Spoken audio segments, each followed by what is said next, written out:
ik je gauw naar dit verhaal. Naar het circus. De muziek begint te spelen. Tomke, Cornelia, Romke en Jannejoe zijn naar het circus. Ze zitten op een bank in de grote circustinten. 2 hoentjes springen door een hoepel. Een oren rent op een bal. Dat ken ik wel. Makkelijk. De circusvoorstelling gaat verder. Een optocht van oliefanten dreunt door het zalm. Ze doensen op een muziek en zwaaien fleurig bij een vlagje in de slurf. Tomke klapt voel in de hand. Oh, prachtig! Oh, nou dat is knap van die olifanten. Nou komen de clowns. De clowns zijn grappig, die doen altijd gekke dingen. Wat hij de gekke squannen, hoor. Die ben 4 stukken eruit. Ja, dat jet zo bij Pipo's.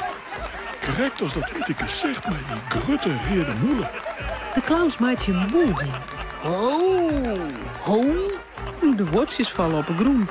De meesten laait je. Zul je hem niet drieën op de groen?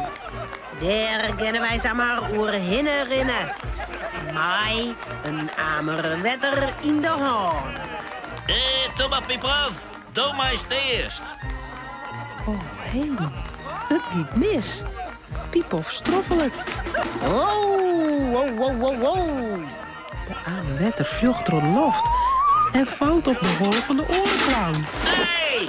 Het wetter rent hem bij de holle deel. Wat een gekke clown. Die ken er niet van. Jij bent net een luidje naar de biscuit, hè, Cornelia? Nee, hij is net. Maar bij clowns, wow. Die doen dat met zin. Oh, nou nog eens wat naar een ballon. Oh, die zijn haast voor knappen.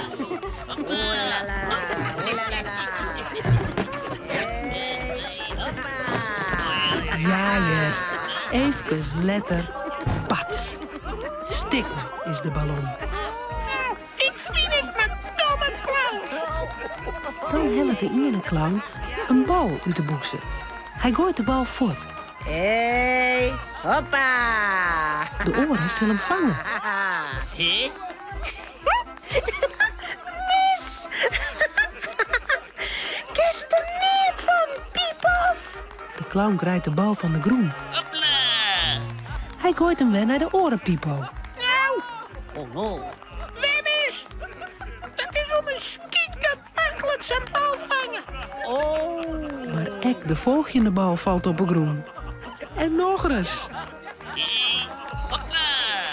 Hé, ik ken het volle met het. Wacht ze maar. Ik zie die clowns het zitten. Romke springt van de bank.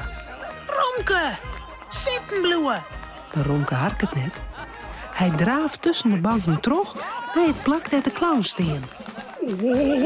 Oh, Romke, stoute hond, kom even om. Romke doet net wat Cornelia zei. Hij springt over de randen van de piste. Hoepla, in het zand. Hé, Pipo, ik heb volle met de vangers nou. De clown had krek de bal in de lucht gooit. Hé? Hij schrikt als een Romke shot. Hé? Hé? Een vreemde hoen? Doe meisje net. De bal vlucht door de lucht. Romke draaft erachteraan. Ha, daar had er hem in de bek. Hihi, zelfs wel dat ik volle met de vanger kijk. Help. Hey, een dief. Een ballendief hier in het circus. Pak die dief. Pak hem. Pak die dief. Nee, ik ben net een dief. Ik ben Romke. De orenclown draaft naar Romke toe. Ik zal die rare dier wel eens even vangen. Romke schrikt. Hij naait gauw uit. In gaat het gediende open. Er komt een man in een zwart maar wit pak de piste in. Hij had een hege zwarte hoed op een holle. De directeur van het circus. Nou is het net best. Hé, pak die hoeden op en sluit hem op in de kooi. De clowns draven achter Romke aan. Kom hier, kom. Romke is zeer benauwd. Hé, kom hier dan. Lola. Ik heb volle in de kooi. Ik ben net een dief. Ik wil mijn Cornelia. Oh, Cornelia, wat is dat? Romke Romke draaft en draaft. Hij ziet het. Waar zit Cornelia?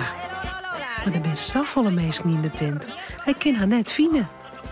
De clowns komen dichter en dichterbij.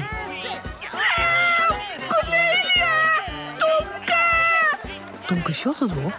Hij roept: Hier ben we! Romke! Hier op de bank!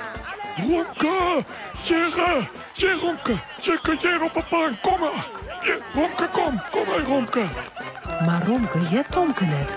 Dan stroffel het er. Zo, daar heb ik dat rare dief.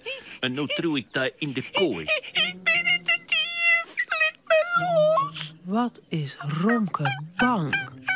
En dan bad er heel wat geks. De meesten in de tenten beginnen loen te juichen en te klappen. Voor Romke. Ze denken dat Romke ik bij het circus jet. De directeur shot even vreemd, maar dan begint het te laatsen. Hij maakt het een boeging, krekt als jet het er al je bij. Nou kunnen net meer leuk wezen. Ik wil mijn Cornelia. Goed, dan was dat maar gauw op ziekje. Cornelia gaat staan en zwaait. Zeg Romke! Nou weer Romke werd er hinnemat. Trillend kroept er bij haar op schoot. Wat is hij blij dat er weer op de bank zit. Romke, Cornelia en Tomke zullen sliepen. Het verhaaltje is nou uit. Voordat ze op haar bedje kroepen, jouwen ze daar nog gauw een tuut.